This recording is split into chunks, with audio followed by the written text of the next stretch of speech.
सत्य ज्ञानानंद के परम धाम श्री राम, पुलक तो मेरा तुझे होवे बहु प्रणाम। मुझे भरोसा राम तू दे अपना अनमोल, रहूं मस्तन चिंत में कभी ना जाऊं डोल। गुरु जी को करिए वंदना भाव से बारंबार, नाम सुनो का से किया जिसने भव से पार। परम पूजनीय परम आदरणीय श्री स्वामी जी महाराज का कहना है कि देवियों और सज्जनों, अपना कर्तव्य पालन करना यही जीवन का सार है, यही धर्म है। जीवन का सार क्या दिया महाराज ने? अपनी ड्यूटी नहीं छोड़नी है, अपने कर्तव्य कर्म नहीं छोड़ने हैं। इसमें मान मिले, सम्मान मिले या अनादर मिले, न कोई अपमान भी करे, अपनी ड्यूटी करते जाना है। यही धर्म है, यही जीवन का सार है। ये नहीं है कोई हमारी बड़ाई करे, हमारी प्रशंसा करे, उसको तो सही सलाह। तो हमारी बड़ाई नहीं करता, प्रशंसा नहीं करता, उसको गलत दिशा की ओर भेजना। अपनी ड्यूटी को निभाना है। बच्चे हैं, कहना माने या ना माने, माँ बाप की ड्यूटी है उनकी परवरिश करना, उनकी देखभाल करना। बच्चे अनादर भी करेंगे, अपमान भी करेंगे, मगर माँ बाप का कर्तव्य जो है, ड्यूटी है, वह करनी ही चाहिए। इसी प्रकार समाज के प्रति, जाति के प्रति, समाज के प्रति और धर्म के प्रति कोई मान बढ़ाई करे ना करे, आपकी प्रशंसा कोई करे ना करे, मगर अपनी ड्यूटी को करना ही करना है, उसको करते ही रहना है। तो इसलिए महाराज कहते हैं कि यदि आपने अपने मिलने वालों को राम नाम का दीपक जला दिया, तो आपने जन्म जन्मांतर काम आने वाली पूंजी उसको दे दी। किसी के हृदय के अंदर राम नाम का बीज बो दिया, राम नाम का दीपक जला दिया, तो समझो आपने ऐसी उसको पूंजी दौलत दी कि उसके जन्म जन्मांतर काम आवेगी। अब सोच होगी हमें क्या मिला, उसको तो जन्म जन्मांतर की पूंजी दे दी, उसके कोई भी पुण्य कर्म होंगे उसका फल हमें प्राप्त होगा। जैसे कोई पाप कर्म में सहयोगी होता है, बुरे कामों में सहयोगी होता है, और सलाह देने वाला, प्रेरणा देने वाला कोई होता है, उसको भी दंड मिलता है। इसी प्रकार जो शुभ कर्म में सहयोगी होता है, उसको पुण्य कर्मों का फल मिलता है। जितना प्रसादी बांटेंगे, जितना नाम का प्रचार करेंगे, उतने ही अपने कष्ट, अपने दुख, अपनी विपदाएं दूर हो जाएंगे, क्योंकि ये पुण्य कर्म की ओर बढ़ना है। अब धर्म क्या है, अधर्म क्या है, पाप क्या है, पुण्य क्या है, बहुत खोज की महापुरुषों ने, विद्वानों ने और पंडितों ने। बहुत बात देखते हैं, बहुत प्रश्न करते हैं मेरे को भाई बहन, कर्म करते हैं उसमें पाप दोष दिखाई देता है, करना चाहिए या नहीं करना चाहिए, क्या करें, उलझन है, सोच है। तो महाराज का कहना है पाप क्या है यह समझने के लिए बहुत विद्वानों ने, पंडितों ने यत्न किया, पर अंत में इसी निष्कर्ष पर पहुंचे कि प्रत्येक मनुष्य को अपना कर्तव्य पालन ही करना चाहिए। निष्कर्ष क्या निकला? अपनी ड्यूटी नहीं छोड़नी है। अब विद्या मिल रही है, टीचर ने ज्ञान दिया, विद्या दी, बच्चा पढ़ लिख गया, और पढ़ लिख करके उसने अच्छे काम किए, पुण्य कर्म को काम किए, धर्म कर्म के, समाज के, जाति के काम किए, वे प्रशंसनीय हो गया। अब ऐसा है, टीचर ने ज्ञान तो दिया, उस ज्ञान से व्यक्ति उसका दुरुपयोग करे। जैसे कंप्यूटर है आजकल, सीख ली, एक उस कंप्यूटर से अच्छे काम कर रहा है और उसी से दूसरा बुरे काम कर रहा है, और ठग है, छल है करने वाले, कपट करने वाले अपना काम कर रहे हैं। अब कोई कहे कि मैं किसी को ज्ञान क्यों दूं, ये तो फिर छल करेगा, कपट करेगा, द्रोह करेगा। नहीं, तेरी ड्यूटी है, तूने सही पढ़ाया, सही सिखाया, सही समझाया, आगे क्या करता है क्या नहीं करता है इसकी सोच छोड़नी पड़ेगी। बहुत बार देखते हैं दान करते हैं, सोच आ जाती है दान तो मैंने किया, मंदिर के बाहर बैठे कभी कभी देखना, दान दे देते हैं, अपने कंबल दिए, कंबल बेचाएंगे, फिर दूसरे दिन टुट करेंगे, दूसरा कोड़ना करके दिया करके फिर दे जावे, स्थिति आती है। या फिर आपने दान दिया, पैसे उसने लिए, तो क्या है, शाम को शराब पी ली उसने या जुआ खेल लिया। हम सोच करने लग जाएं कि हम दान नहीं करेंगे, तो ये सोच नहीं है। हमारी ड्यूटी है, कर्तव्य है, मगर सोच समझ करके दान सही जगह देना, पात्र अधिकारी स्थान देकर के देना, ये सोच है। अगर उसके बाद में भी अगर उसका कोई दुरुपयोग करता है तो इसमें ये नहीं कि दान देना छोड़ देना है। और इसी प्रकार यज्ञ है, धर्म के काम है। तो महाराज ने समझाया है प्रत्येक मनुष्य को अपना कर्तव्य ही पालन करना चाहिए, यही ठीक है। श्रीमद् भगवद गीता में कहा है कि कर्म का पालन ही परमेश्वर का पूजन है, वर्क इज वर्शिप है। अगर कर्म नहीं करेंगे, काम छोड़ देंगे, तो परमेश्वर का पूजन नहीं है। कोई कहे कि बस मैंने माला ले ली, न तीर्थों में चला गया, न घर बार छोड़ गया, सन्यासी हो गया, ये नहीं है। अपनी ड्यूटी नहीं छोड़नी है, अपने कर्तव्य कर्म नहीं छोड़ने हैं, वे करने ही करने हैं। जो ईश्वर सब प्राणियों के हृदय में रहता है, सर्वत्र विद्यमान है और सब विश्वों को चला रहा है, उसको अपने कर्मों से पूजना चाहिए, अपने कर्मों से पूजना है। अब कर्म में कोई व्यक्ति दोष देखे, ये अज्ञानता है। हम पूजन किसको समझते हैं? हम पूजन पत्तों और जल तक सीमित कर देते हैं। हम कर्म में कितने ही हीन हों पर समझते हैं किसी के बगीचे से फूल चुरा कर ले आना, फिर उन फूलों से पूजन करना, तो हम सोचते हैं परमेश्वर प्रसन्न हो गया।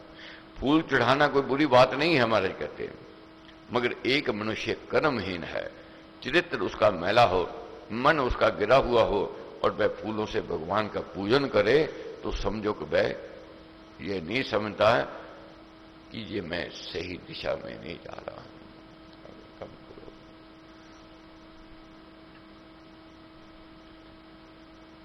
कर्म अच्छे नहीं, व्यवहार अच्छा नहीं, जीवन अच्छा नहीं, चरित्र अच्छा नहीं, संगति अच्छी नहीं, मन मैला है। कितनी भी ठाकुर द्वारे कोई जावे, कितने फूल ले जावे, कितने उपहार, कितनी भेंटें ले जावे, हो सकता वह स्वीकार ना होवे। भक्ति दो प्रकार की कही गई है, एक में भाव की प्रधानता, दूसरे में पदार्थों की प्रधानता। पदार्थों की प्रधानता क्या है? टोकरे ले गए, फलों के मिष्ठान ले गए, रुपए पैसे ले गए भेंट चढ़ाने के लिए कि ठाकुर प्रसन्न हो जाएगा। ठाकुर प्रसन्न होवे ये तो मालिक जाने, मगर पुजारी को प्रसन्न कर देते हैं, हम समझते ठाकुर प्रसन्न हो गया। क्योंकि पुजारी जब देखता है भेंटें आई हैं, वह थपकी भी देवेगा और गले में हार भी डाल देवेगा और प्रसादी नारियल भी देवेगा, पुष्प भी देवेगा। मगर भाव की प्रधानता जहां है, वही पूजन अच्छा है, श्रेष्ठ है। भाव बढ़ाना है। शबरी के पास कुछ नहीं था, भाव थे। विदुर के पास कुछ नहीं था, भाव थे। महलों का भोजन ठुकराया प्रभु ने, क्योंकि वहां भाव नहीं थे। दुर्योधन कहने लगे भोजन मेरे घर करो प्रभु, प्रभु कहते नहीं। क्यों? भोजन दो प्रकार का है, एक मजबूरी का, दूसरा प्रीति का। तेरे में प्रीति नहीं है, मैं भोजन नहीं करूंगा। मेरे को मजबूरी नहीं है, मैं नहीं भोजन करूंगा। मगर जहां भाव था, जहां प्रीति थी, वह हम विदुर के घर सरसों का साग, मक्की की रोटी खाई, स्वाद से खाई। सुदामा के पास क्या था? कुछ नहीं था, मगर भाव थे। भाव प्रबल है। इसलिए महाराज कहते हैं अपने कर्मों को उत्तम करके, अपने कर्म से परमेश्वर का पूजन करना है, ये उत्तम भक्ति है। चोरी करे, ठगी करे और कहे मैं परमेश्वर को मैं हिस्सा दे दिया, वह अपने मन को समझाने की बात है बस। मालिक सब जानता है। मालिक किससे प्रसन्न है? जिसका कर्म अच्छा है, जिसका व्यवहार अच्छा है, जो अपनी ड्यूटी, अपने कर्तव्य का पालन कर रहा है। मजदूर को समय नहीं है, दिन भर मजदूरी करता है, मगर अपनी ड्यूटी कर रहा है, वह परमेश्वर का पूजन है।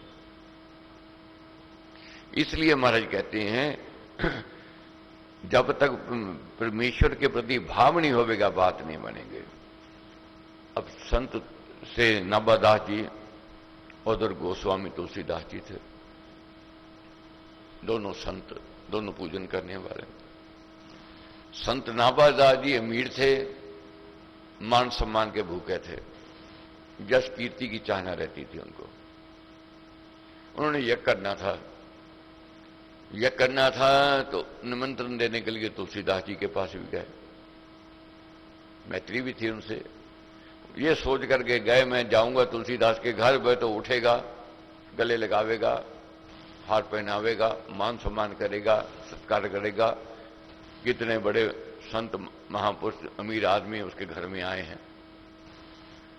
मगर हुआ उल्टा, विपरीत। सोच कुछ और लेकर के गए थे। वहां तुलसीदास जी के जब घर गए, खांसी की, समझ आएगा नाभादास आया है, कोई आवाज नहीं आई। जब आहट खांसी सुनी तुलसीदास जी ने, तुलसीदास जी उस समय ध्यान में बैठे थे, प्रभु की भक्ति कर रहे थे। सुन तो लिया, समझ लिया कि नाभादास जी आए हैं। अब सोच हो गई कि नाभादास जी आए हैं कैसे। उस समय श्री गोस्वामी जी मंदिर में पूजा कर रहे थे। श्री नाभादास जी खांस कर चले गए, पर गोस्वामी जी उठे नहीं। पूजा से कैसे उठते। अब मन में सोच कर रहे थे, एक तरफ मेरा मित्र है, मान सम्मान का भूखा है, आदर सत्कार की चाहना रखता है, अमीर आदमी है, दूसरी ओर मेरा परमेश्वर है। अब मैं किसका मान करूं, किसका सम्मान करूं। मन ने क्या उत्तर दिया, जग रूठे कोई बात नहीं है, मालिक नहीं रूठना चाहिए, कोई बड़ी बात नहीं, जग रूठ जाएगा। मगर मालिक जिस पर प्रसन्न है, जग उसका हो ही जाएगा, उसको कोई रोक नहीं सकता। आज हमारी स्थिति क्या है, जग को प्रसन्न करना चाहते हैं, मालिक को प्रसन्न करना भूल जाते हैं। और मालिक को प्रसन्न नहीं करते तभी ठोकरे खा रहे हैं, तभी अड़चने रुकावटें आ रही हैं, तभी विघ्न बाधाएं आ रही हैं। अब तुलसीदास जी अपने ध्यान में बैठे रहे। नाभादास जी ने अपना अनादर समझा कि मेरा अपमान किया है, वापस चले गए। यज्ञ था, तुलसीदास जी को पता था कि ये किस कारण आए हैं। वे यज्ञ में बिन बुलाए चले गए, क्योंकि यज्ञ है, यज्ञ में कोई भी जा सकता है। चले गए, चले गए तो क्या महाराज ने लिखा है कि नाभादास जी ने उनसे आंख नहीं मिलाई और नाभादास जी ने अपमान समझा। और भोजन का समय था, क्या था, जब तुलसीदास जी वहां पहुंच गए, देख लिए नाभादास जी ने तुलसीदास जी आए हैं, तो उन्होंने बदला लेना था।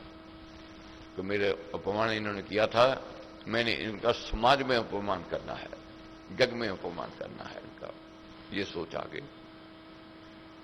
तुलसीदास जी ने राम राम की, उन्होंने राम राम के जवाब ही नहीं दिया। तुलसीदास जी पंक्ति में बैठ गए, जो जहां भोजन का समय था, लंगर बंटने वाला था। तो नाभादास जी ने अपने साथियों को कहा कि तुलसीदास को पत्तल नहीं देनी है, और उनको पत्तल नहीं दिए। खीर की बाल्टी लेकर के जा रहे थे, नाभादास जी सबको परोस रहे थे। परोसते परोसते पहुंच गए तुलसीदास जी के पास। तुलसीदास जी को कहने लगे कि तुलसीदास, अब प्रसाद किस में डालूं, तेरे पास तो पत्तल है नहीं। अपमान करना था, अनादर करना था, मगर भक्त की भावना देखो। तो उन्होंने, तुलसीदास जी ने पास पड़ी थी जूती हाथ में रखी, उठाई, कहने लगी इसी में डाल दो, मैं इसी का अधिकारी हूं। कहां अपमान करना था, तुम उल्टा हो गया, बनीता आ गई, नम्रता देख करके। किसकी? तुलसीदास जी की। अगर तुलसीदास जी क्रोध करते उस समय, बात बिगड़ते। मगर तुलसीदास जी के अंदर भक्ति भाव था, और परमेश्वर की भक्ति करने वाले के अंदर नम्रता, नवीनता आती है, ये महाराज ने कहा। और वही भक्ति वे भी करते थे, यज्ञ वे भी करते थे, मगर मान सम्मान के भूखे थे। मगर तुलसीदास जी को देख करके उनके अंदर परिवर्तन आ गया।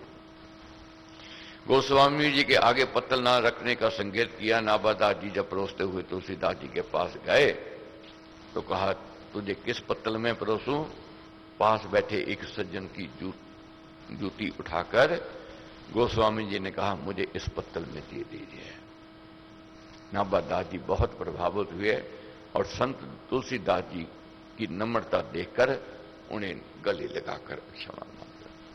तो इसलिए हमारे ने कहा है भाव को जगाना है, कर्तव्य पालन, अपनी ड्यूटी, यही परमेश्वर का पूजन है।